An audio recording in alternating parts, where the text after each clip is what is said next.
to change for you, you've got to change. Otherwise, it isn't going to change. Before I met Mr. Schoaf, I used to say, I sure hope things will change. Right? That seemed to be my only hope. If it isn't going to change, I'm in serious trouble. And then I discovered it isn't going to change, so I'm in serious trouble.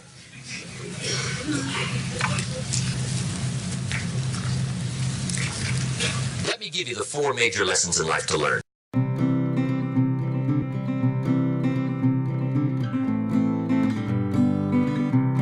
It's good to study the majors.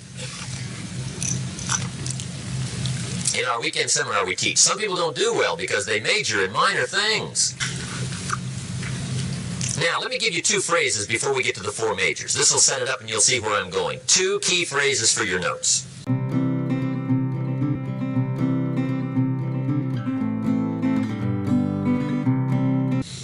Here's the first one. Life and business is like the changing seasons. That's the first phrase.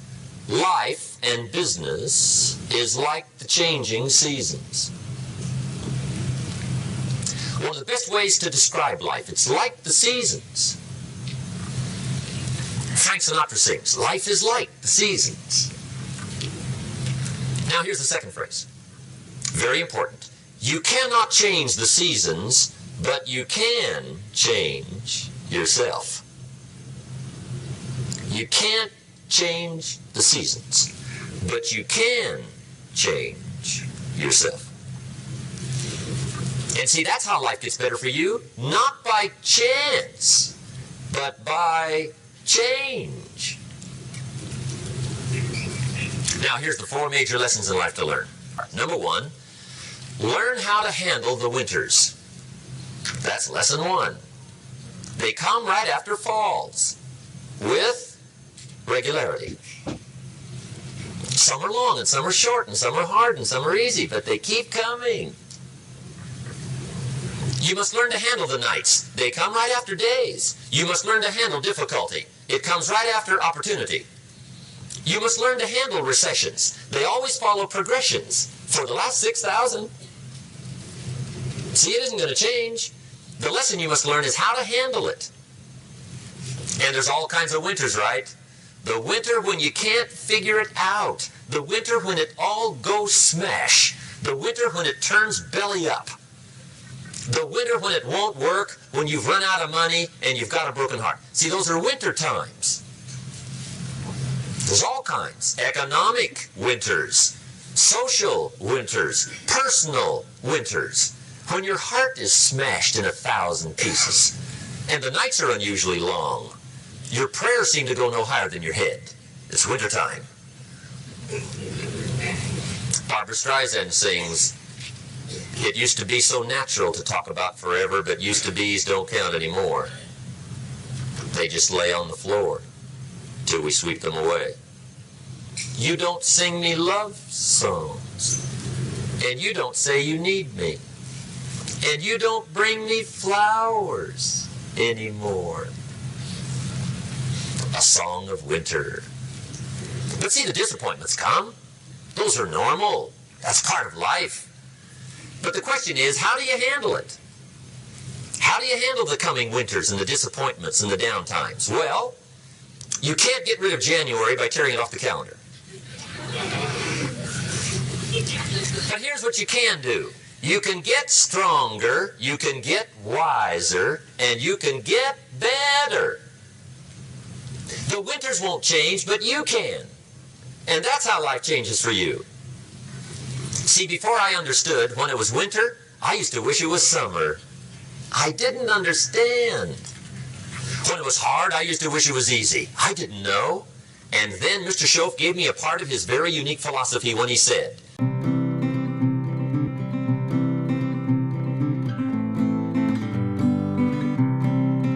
don't wish it was easier, wish you were better. See, that triggered my whole life change. Don't wish for less problems. Wish for more skills. Don't wish for less challenge. Wish for more wisdom. That's the key. So that's lesson 1. Learn how to handle the winters. Here's lesson 2. Learn how to take advantage of the spring. That's the second one.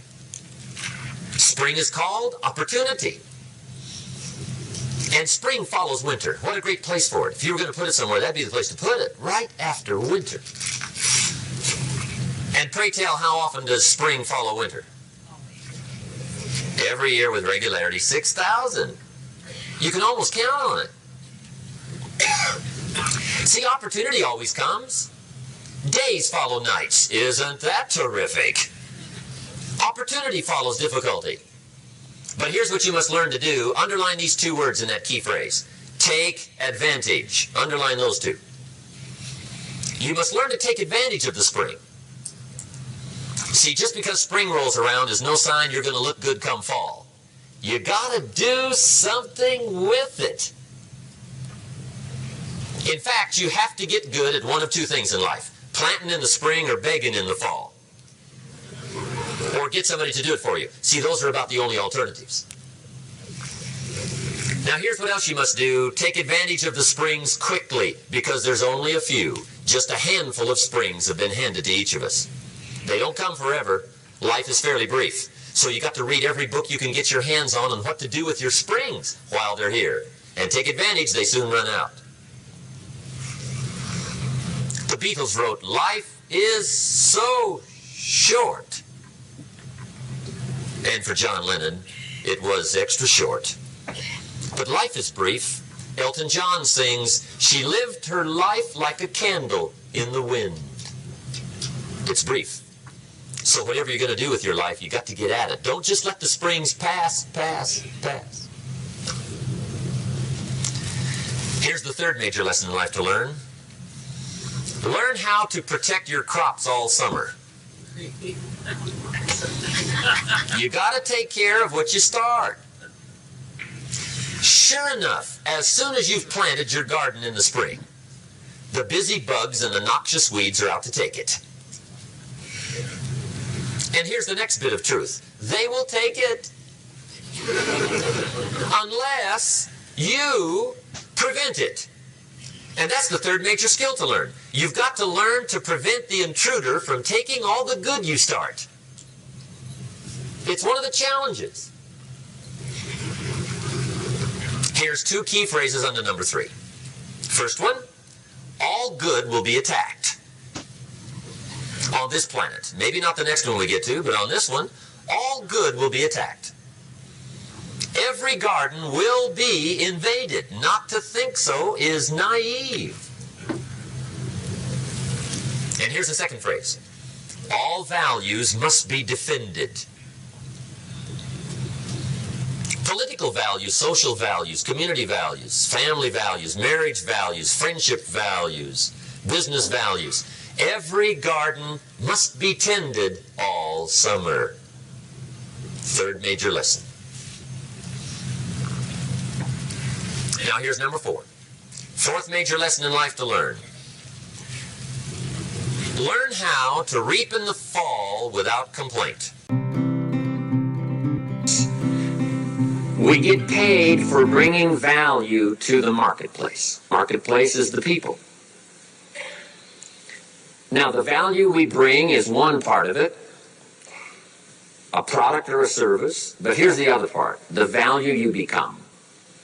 Like an entrepreneur, a leader, a teacher, supervisor, manager.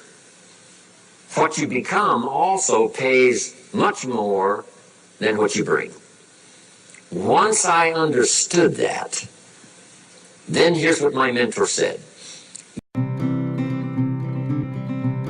Go to work on yourself harder than you work on your job. If you work hard on your job, you can make a living. Then, he said, if you work hard on yourself, you could make a fortune. How to get whatever you want from the Bible. Now again, I'm an amateur when it comes to the Bible. I'm not a pro. But this I can quote, and I think that'll be sufficient. How to get whatever you want. Here's what it says if you're ready. It says, ask.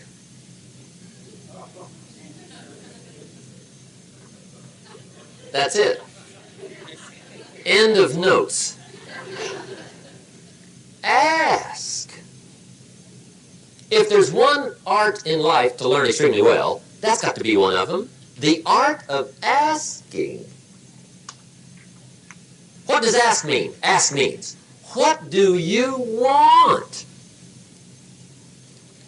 And the formula is staggering. It says ask and what? A guy ought to look into that.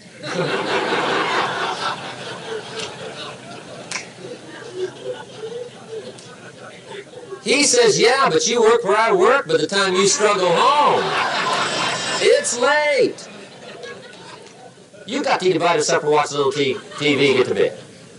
You can't sit up half the night, ask. And the guys be, See, you've got to be better than a good worker. You've got to...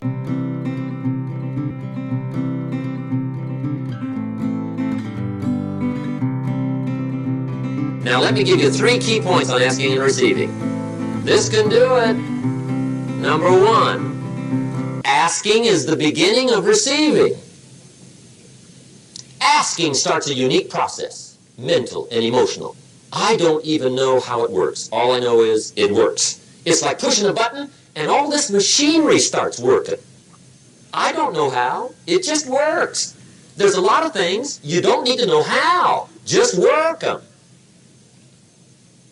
Some people are always studying the roots. Others are picking the fruit. I mean, it depends on what end of it you want in on. Asking is the beginning of receiving, so start the process. Here's number 2. Receiving is not the problem. Receiving is automatic. Now, if that's true, receiving is not the problem, what's the problem? Failure to ask might be one of your major problems. I don't know. Check it out. Here's number 3. Receiving is like the ocean. There's plenty, especially in California. It's like an ocean here.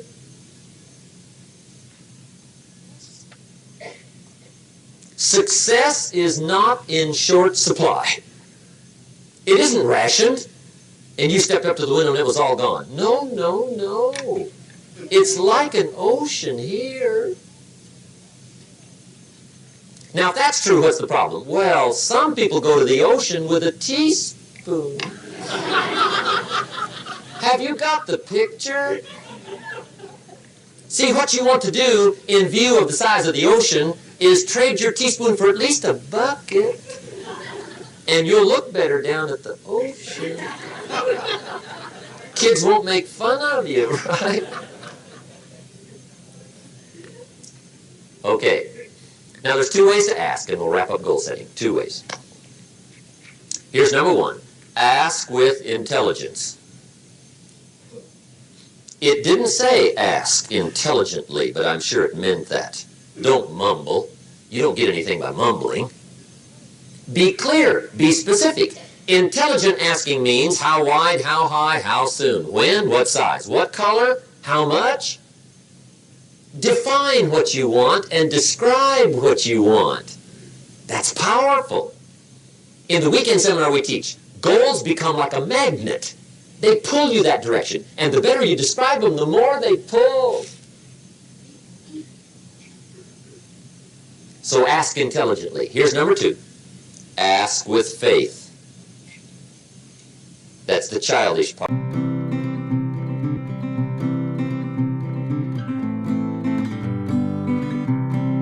Believe you can get what you want like a child. Not an adult. Adults are too skeptical.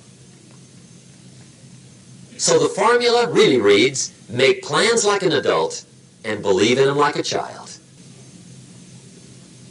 Now here's the last qualifying phrase on goal setting, as we promised to qualify everything. And it simply goes like this. Remember, you won't get everything you want. And we've already studied the reason for that. Simply, sometimes it hails on your crop and rains on your parade. It's that kind of planet. So you won't get everything you want, but if you will work this goal-setting formula, you can get plenty for wealth and happiness. Okay, that's goal setting. We use it around the world. We recommend it. Now, maybe it won't work as well.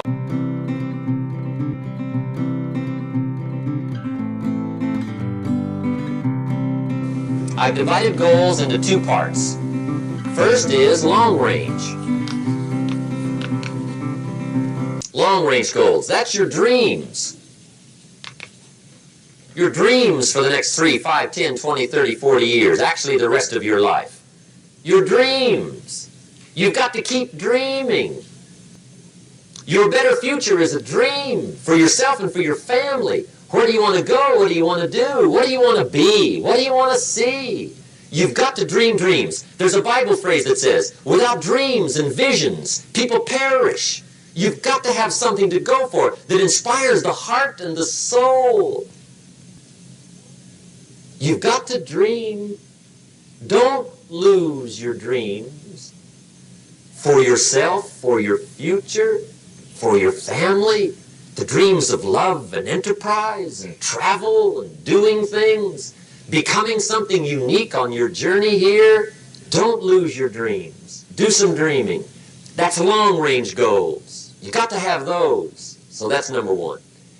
Here's the second part of goals, short range. Short-range goals. That's your goals for tomorrow, this week, this month, this year, the immediate future. We call these confidence builders. Because if you set up something short-range, go for it, get it, latch onto it, work hard, accomplish it. That starts building your strong feelings to go for your dreams. Now, I've divided goals into 3 categories. Here they are. Number 1 is economic. That's your goals for money, income, business, profits, production. Economics. Make sure you've got your economics well planned. Economics plays a major role in everybody's life. Economics is major, which means it ought to be meticulously well planned for tomorrow, this week, this month, this year, long range. What if you asked somebody tomorrow if you could see their meticulously well planned list of economic goals? What would they probably say? They say, you some kind of a nut? You must be weird.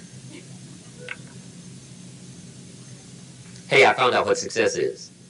Success is doing what the failures won't do. Make sure you've got your economics well planned. It'll put you in the top 5%. One of the key little subjects we talk about on the weekend is the 7 fundamentals for wealth and happiness. And that's one of them, well-planned economics. It's a fundamental if you want to do well. Join the top 5%. Anybody in this room can join the top 5%, if you will. Okay. Now here's the second category of goals, things. Make a list of the things you want. And on my list of things, now I put everything. Little things as well as major things. Doesn't matter how small it is, it goes on my list. I used to just put major things, cars, homes. I don't do that anymore. I now load my list with everything. Everything. And the reason is, part of the fun of having a list is checking it off. That's it. Boy, at the end of the day, if you can go, got it, got it, got it, got it, got it, got it, whatever it is, right? You get into the habit. So load up your list, the things you want. Now, when you check off something major, celebrate. That's an important point to make. Celebrate your achievements. Live it up. Have a party when you reach something you've worked for a while. See, we all grow from 2 experiences. One is called the pain of losing. The other one is called the joy of winning. We need both of them. Amplify them as much as you can, which also means make losing painful. If you set up something, fooled around, didn't get it, put it on yourself. On the other side, if you did get it, congratulate yourself. Self-congratulations is a sign of maturity. Seeking congratulations is a sign of immaturity. But hey, winning and losing, see, that's what it's all about. That's the name of the game. Now, some people lead such mediocre lives, at the end of the day, they don't know whether they're winning or losing. They got no clue. Guy's just going through the day with his fingers crossed. There's a better way. Okay, here's the third category of goals, personal development. Put those goals together. Personal development goals. That's your goals to be stronger, more decisive, be a speaker, be a leader, learn a language, all kinds of skills. Okay? The whole weekend seminar was designed to improve all your skills so that you walk away more skillful. And that's what you want, the personal development skills. That's what attracts, that's what brings good things to your life, the person you become more skillful. Now, this is quite a package to work on.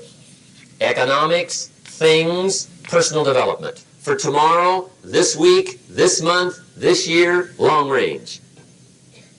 Okay, that'll get you started. Now, here's the simple formula for setting goals. It goes like this. A, work on your goals. That's step one. Work on them. And I put the word work there deliberately. Setting goals is plain hard work. I don't want to kid you. We haven't come here tonight to kid each other. It's work. I know it's work. That's why a lot of people just let it slide. It's work. Many people work hard on their job, but they don't work hard on their future.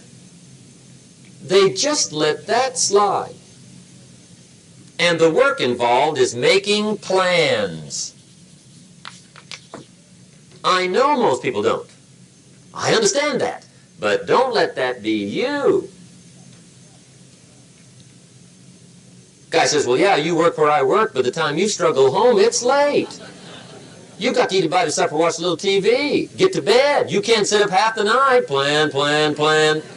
And the guy's behind. Good worker, hard worker, sincere. But you've got to be better than sincere, working hard. You got to be better than a good worker. You got to be a good planner. Somebody once wisely said, the people who fail to plan are planning to fail. Well said. So work on your goals. Here's step 2. Write your goals down. That's so important. I teach my staff around the world, put your goals in your journal. Because one of the major people you want to study is yourself. So here's the list of goals I put together 3 weeks ago. Here's the list of goals I put together 2 years ago. Here's some of the changes I made, rearrangement of my priorities. I scratched these off, I put these on, I've gotten these. Study your accomplishments, study what your desires are. Put them on paper, write them down. Here's another reason for writing your goals down. It shows you're serious about doing better. And to do better, you gotta get serious. You don't have to be grim, but you must be serious. Everybody hopes things will get better. Everybody hopes. Poor people hope. That ought to tell you something. It means the future does not get better by hope. It gets better by plan. I used to have the affliction called passive hope. It's an affliction. It's bad. Probably what's even worse than that is happy hope. Now that is really bad. That's bad. Happy hope. The guy's 50 and he's broke and he's still smiling. See, that's not good. So get serious about your goals. Put them on paper. Write them down. There's all kinds. His goals, her goals, their goals. Business goals, financial independence goals, family goals. I mean, there's so many things to work on this that if you don't get busy and work on it, sure enough, the time will pass. And sure enough, 5 years from now, you'll wind up where you don't want to be, wearing what you don't want to wear, driving what you don't want to drive, being what you don't want to be. Now's the time to fix it. Now, here's the third step to your goals. Check the size of your goals and the kinds of goals. How big they are, what kind they are, affects you. And here's one of the important phrases of the evening. Your goals are affecting you, whatever they are. Your goals affect your handshake. Your goals affect your attitude, personality. Your goals affect the way you walk, the way you talk, the way you dress. All day long, we're being affected by our goals. Now, some people have goals, but they have such lousy goals. The effect is bad. I asked a guy one time, what are your goals for this month? The guy said, look, if I could just scrape up enough money to pay these lousy bills. That was his goal. I'm not saying it isn't a goal. It's a goal, but it's such a lousy goal, the effect is bad. You don't jump out of bed on Monday morning and say, oh boy, another chance to go out and scrape up the money to pay my lousy bills. See, you don't do that. Usually you say, oh, not another Monday.